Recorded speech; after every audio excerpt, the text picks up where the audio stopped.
Hello friends, कैसे हैं आप सब। उम्मीद करते हैं आप लोग काफ़ी स्वस्थ होंगे, मस्त होंगे और आपकी पढ़ाई भी काफ़ी अच्छी चल रही होगी और आप लोग वीडियो भी देख रहे होंगे। तो आइए आज आपका स्वागत करते हैं एक बहुत ही मज़ेदार वीडियो में, जिसके अंतर्गत हम लोग कुछ बहुत ही चुनिंदा क्वेश्चन आपके लिए लाए हैं और वो तमाम क्वेश्चन वर्ब्स के हैं। इसके पहले भी हमने वर्ब्स के बहुत सारे वीडियो अपलोड कर रखे हैं। अगर आपने उन वीडियोज़ को नहीं देखा है तो डिस्क्रिप्शन बॉक्स में उसके लिंक दे दिए गए हैं, पहले आप उन वीडियोस को देख लें ताकि वर्ब का सारा कंसेप्ट आपका क्लियर हो जाए। तो आइए आज के सत्र की शुरुआत एक बहुत ही इंपॉर्टेंट क्वेश्चन के साथ करते हैं। आज का जो पहला क्वेश्चन है, सी मस्ट लेफ्ट द फ्लैट। यहाँ पर देखिए बाबू, मस्ट क्या है? मॉडल वर्ब है।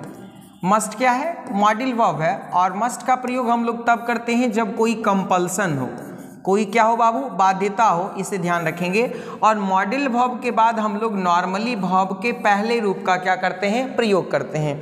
तो अब हम देखते हैं क्या कि यहाँ पे कौन सा फॉर्म हमारा यूज होगा। हैव्स हमारा कोई जो है वह फॉर्म ही नहीं है वर्ब का। अगर हम बात करेंगे यहाँ पे हैड की, तो यहाँ पर हैड पास्ट फॉर्म है, ये भी नहीं इस्तेमाल होगा। तो अब यहाँ से देखिए हैज़ और हैव में किसका प्रयोग करेंगे। तो यहाँ पर देखिए हम लोगों का जो पैटर्न होता है वो होता है सब्जेक्ट प्लस मस्ट और प्लस क्या होता है बाबू? हैव होता है। तो यहाँ पे राइट आंसर हमारा क्या हो जाएगा? हैव हो जाएगा, यानी ऑप्शन नंबर बी। ये बहुत ही इंपॉर्टेंट क्वेश्चन है। अक्सर हम लोग कंफ्यूज कर जाते हैं कि यहाँ पे सी के साथ क्या लगा देना है? हैज़ लगा देना है, जो कि क्या होता है? गलत होता है। चलते हैं हम लोग अगले प्रश्न की तरफ। प्रश्न है I wish I dash a professor. देखिए यहाँ पे आपको याद रखना है कि आई विश हो या वी विश हो या वी विश हो या ही विशेज हो, ध्यान देंगे, ही विशेज हो। अगर इस तरह का कोई भी वर्ब रहता हो और वो सपोजिशनल सेंटेंस हो, किस तरह का सेंटेंस हो बाबू? सपोजिशनल सेंटेंस हो। आपको ये ध्यान देना, और ये बहुत ही इंपॉर्टेंट क्वेश्चन है, बहुत बार इससे प्रश्न रहा है, इसलिए आप इसे ध्यान से देखेंगे। और यदि आपको आंसर पता है तो आप कमेंट करके भी बताते रहिए कि कौन सा आंसर सही है। तो अगर सपोजिशनल सेंटेंस है जिसमें कोरी कल्पना की बात की गई हो, तो वहां पर सब्जेक्ट चाहे कोई भी रहे, वर्ब हमेशा क्या लगता है? डब्ल्यू या रिवर लगता है। तो इस प्रश्न का जो राइट आंसर हो जाएगा वो ऑप्शन नंबर सी हो जाएगा। अगले प्रश्न की तरफ चलते हैं। One dash to look after one's parents. यहाँ पर देखिए बाबू, लुक आफ्टर का मतलब क्या होता है? तो लुक आफ्टर का मतलब होता है देखभाल करना। लुक आफ्टर का मतलब क्या होता है? देखभाल करना। और यहाँ पे एक नॉर्मल इंस्ट्रक्शन दिया जा रहा है जिसमें मोरल कंसर्न भी है। तो जब कभी भी कोई नॉर्मल इंस्ट्रक्शन हो और जिसमें मोरल कंसर्न हो, तो मोरल कंसर्न को डिनोट करने के लिए हम लोग आउट टू का जनरली क्या करते हैं? प्रयोग करते हैं। और वैसे भी यहाँ पे ये इंडिकेशन दिया गया है कि टू है, तो निश्चित रूप से यहाँ पे क्या लग जाएगा? आउट लग जाएगा, यानी one ought to look after one's parents, यानी कि हर किसी को अपने माता पिता की क्या करनी चाहिए? देखभाल करनी चाहिए। अगले प्रश्न की तरफ चलते हैं। She dash not go there. यहाँ पर देखिए बाबू, नॉट लगा हुआ है, तो इसका मतलब निश्चित रूप से इसके पहले कोई मार्जिनल ऑक्सिलरी वर्ब लगेगा। मार्जिनल ऑक्सिलरी वर्ब लगेगा, आपको ये ध्यान देना है।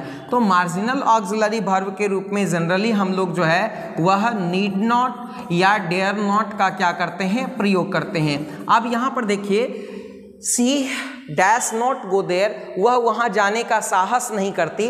तो यहाँ पे जो हमारा राइट आंसर हो जाएगा वो ऑप्शन नंबर बी हो जाएगा, यानी डेयर हो जाएगा। अब यहाँ पे बहुत सारे लोग कंफ्यूज करके डेयर्स लगा देते हैं, जो कि क्या है? गलत है, क्योंकि मार्जिनल ऑक्सिलरी वर्ब में हम लोगों को डेयर नॉट और नीड नॉट का प्रयोग करना है सिंगुलर सब्जेक्ट के साथ भी। चलते हम लोग अगले प्रश्न की तरफ। She had to dash her programme. अब देखिए, जब कभी भी टू आया तो टू के बाद हम लोगों को वर्ब का पहला रूप लगाना है, ये याद रखेंगे। तो यहाँ पर इन्फिनेटिव टू का प्रयोग है। तो देखिए यहाँ पे चेंज्ड वर्ब का पहला रूप नहीं है, तो ये आपका गलत हो जाएगा। ये वर्ब का पांचवा रूप है, ये वर्ब का चौथा रूप है। तो इस तरह से हम लोग देखते क्या है कि इस तरह से हम लोगों का जो राइट आंसर हो जाएगा वो क्या हो जाएगा? चेंज हो जाएगा। She had to change her programme, उसे अपना प्रोग्राम क्या करना पड़ा? बदलना पड़ा। चलते हम लोग अगले प्रश्न की तरफ। हमारा प्रश्न है, the doctor know that the patient dash die. यहाँ पर देखिए, डॉक्टर नो दैट, ये आपका जो है वह सबऑर्डिनेट क्लाउज है और ये आपका क्या है बाबू? Principal clause. तो जब सबऑर्डिनेट क्लाउज आपका सिंपल प्रेजेंट में है तो यहाँ पर आपका ये क्या हो जाएगा, ये सिंपल फ्यूचर में हो जाएगा। किस में हो जाएगा बाबू, सिंपल फ्यूचर में हो जाएगा। तो अब हम लोगों को ध्यान देना है, सिंपल फ्यूचर में होगा। तो अब हम लोगों को ध्यान देना है कि यहाँ पे जो हमारा राइट आंसर हो जाएगा वो क्या हो जाएगा, विल हो जाएगा। The patient will die, doctor know that, doctor जानते हैं कि द पेशेंट विल डाई, रोगी क्या हो जाएगा, मर जाएगा। चलते हैं अगले प्रश्न की तरफ।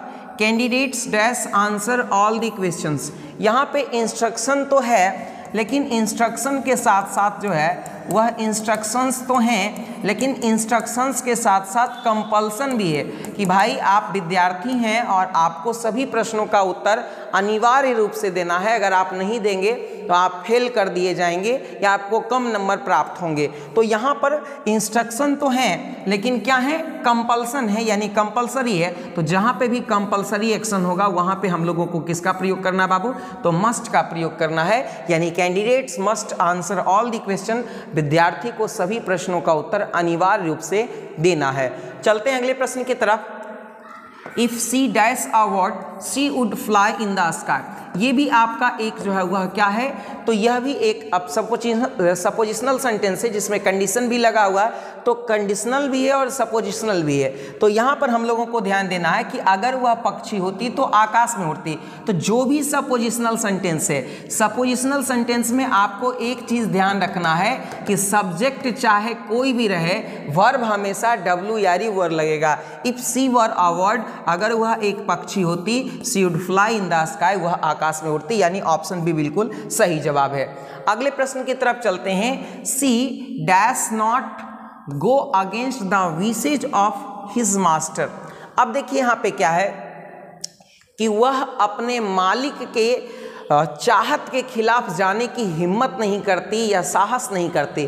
तो मैंने आपको बताया कि जब कभी भी यहाँ पे इस तरह का सेंटेंस मिले तो डेयर नोट या नीड नोट का जो प्रयोग है वह हम लोग जो है वह मार्जिनल ऑक्सिलरी वर्ब के रूप में करते हैं। और इससे क्वेश्चन रहता है, आपको ये ध्यान देना है कि कहीं हम लोग कंफ्यूज करके डेयर्स लगा देते हैं या नीड्स लगा देते हैं तो गलत हो जाता है। तो यहाँ पे राइट आंसर हो जाएगा क्या हमारा, डेयर नॉट।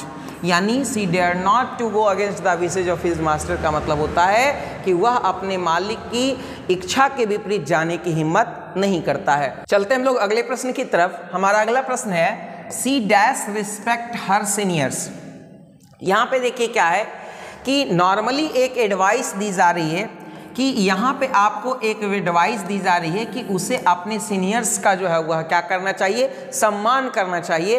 तो जब नॉर्मल एडवाइस हो तो यहाँ पर हम लोग जो है वह किसका प्रयोग करते हैं बाबू, तो शुड का प्रयोग करते हैं। आप मस्ट का भी प्रयोग कर सकते हैं, बट शुड का प्रयोग ज़्यादा सुटेबल यहाँ पे है क्योंकि यह नॉर्मल क्या है, एडवाइस है। चलते हम लोग अगले प्रश्न की तरफ। Radha dash marry Manoj next year. यहाँ पे देखिए टाइम ऑफ एडवर्ब क्या है, नेक्स्ट ईयर, यानी फ्यूचर का टाइम है। यानी सामान्य रूप से घटित होने वाली घटना है कि अगले साल जो है वह राधा जो है वह मनोज के साथ शादी करेगी। तो ये फ्यूचर में सामान्य रूप से होने वाली घटना है, तो सिंपल फ्यूचर में रहेगा। तो यहाँ पे राइट आंसर क्या हो जाएगा, will. Radha will marry Manoj, Radha Manoj से शादी करेगी नेक्स्ट ईयर, अगले साल। चलते हम लोग अगले प्रश्न की तरफ। हमारा अगला प्रश्न है, she dash not have to cook food. यहाँ पर देखेंगे क्या है कि जब नोट लगा हो तो इसके पहले जरूर कोई ऑक्सिलरी वर्ब लगेगा। तो ऑक्सिलरी वर्ब लगेगा यहाँ पर। तो देखिए यहाँ पे सी थर्ड पर्सन सिंगुलर नंबर है, तो इसके साथ जो वर्ब लगेगा वो सिंगुलर लगेगा। तो डू आपका प्लूरल वर्ब है और है प्लूरल वर्ब है। यहाँ ये दोनों को हम क्या करेंगे, काट देंगे। और हैज़ के बाद अगर नोट लगता तो फिर हैव नहीं आता, तो इस परिस्थिति में यह भी कट जाएगा। तो हमारा राइट आंसर क्या हो जाएगा, does. She does not have to cook food, उसे खाना बनाना नहीं। चलते हैं अगले प्रश्न की ओर। Work hard lest you fail. देखिए यहाँ पे लेस्ट लगा है और लेस्ट जो है वह निगेटिव मीनिंग एक्सप्रेसिंग है। अब देखिए यहाँ पे क्या है, निगेटिव वर्ड है और इसका मतलब होता है नहीं तो। देखिए यहाँ पे कहता है कठिन परिश्रम करो नहीं तो फेल कर जाओगे।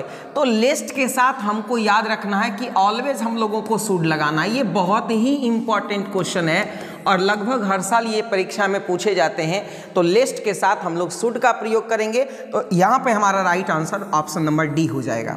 चलते हम लोग अगले प्रश्न की तरफ। हमारा अगला प्रश्न है, she dare not dash and has not gone alone in the woods. Woods मतलब क्या होता है बाबू, जंगल होता है।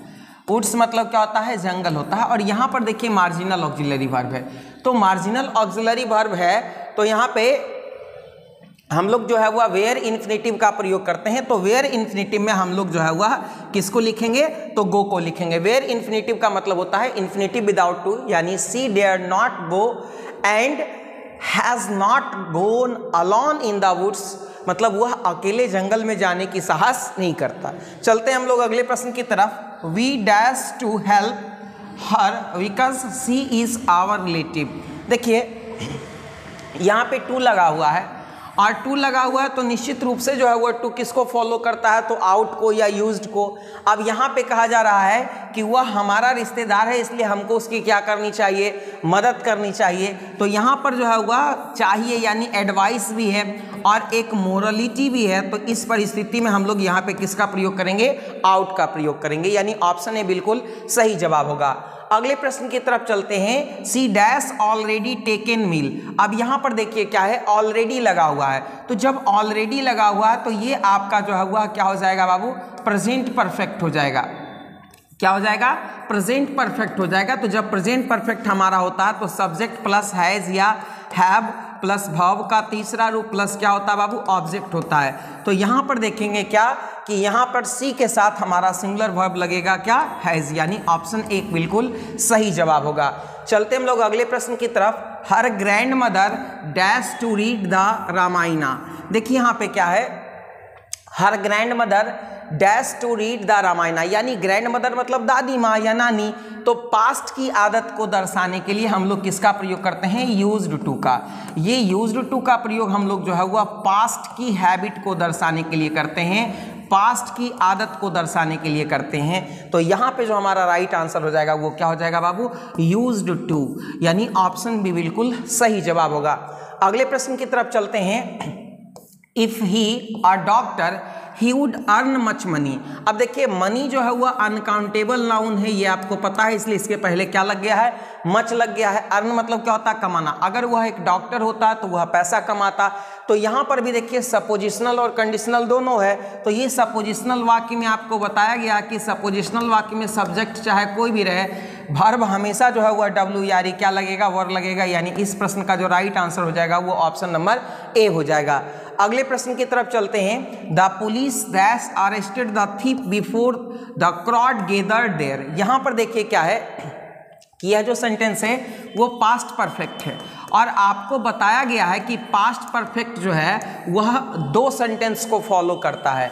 एक सेंटेंस जो होता है वह subject plus had plus verb का तीसरा रूप प्लस ऑब्जेक्ट, और इसको दूसरा सेंटेंस जो फॉलो करता है वो सिंपल पास्ट में होता है। तो यहाँ देखिए क्या है, ये दूसरा सेंटेंस जो है वह सिंपल पास्ट में है, तो ये पास्ट परफेक्ट में हो जाएगा। तो यहाँ पर राइट आंसर हो जाएगा क्या, हैड हो जाएगा, यानी ऑप्शन नंबर एक। और ये दोनों के दोनों सेंटेंस जो है वह बिफोर या आफ्टर से क्या रहेंगे, कनेक्टेड रहेंगे। तो यानी ऑप्शन ए बिल्कुल सही जवाब है। और इस तरह के सेंटेंस काफी इंपॉर्टेंट है एग्जामिनेशन पॉइंट ऑफ व्यू से। चलते हम लोग अगले प्रश्न की तरफ। हमारा प्रश्न है the earth moves around the sun, यानी पृथ्वी सूर्य के चारों ओर घूमती है। अब ये जो प्रेजेंट ये जो है यूनिवर्सल ट्रूथ है, और जितने भी यूनिवर्सल ट्रूथ होते हैं वो किस में होते हैं बाबू, सिंपल प्रेजेंट में होते हैं। और सिंपल प्रेजेंट टेंस में हम लोगों को ये ध्यान देना है कि ऑक्सिलरी वर्ब डू या डज होता है, और डज क्या होता है, सिंगुलर होता है, और डू क्या होता है बाबू, प्लूरल होता है। अब देखिए यहाँ पे द अर्थ जो है वह क्या है, सिंगुलर वर्ब है, माफ करें सिंगुलर सब्जेक्ट है। तो यहाँ पर जो है हम लोग जब इसका क्वेश्चन टैग बनाएंगे तो इसके लिए सब्जेक्ट तो इट चयन करेंगे, लेकिन सिंगुलर वर्ब के जगह पर यहाँ पे हमारा क्या आएगा, डज आएगा। और सेंटेंस चूंकि पॉजिटिव है तो इसका क्वेश्चन टैग क्या बनेगा बाबू, निगेटिव बनेगा, ये हमको बताया गया है। तो यहाँ पे जो राइट आंसर हो जाएगा वो क्या हो जाएगा, डज नॉट हो जाएगा, यानी ऑप्शन नंबर बी हो जाएगा। तो दोस्तों उम्मीद करते हैं कि आज का ये वीडियो आपको बहुत आसान लगा होगा, आपको अच्छे से समझ में आया होगा, आपको पूरा मज़ा आया होगा।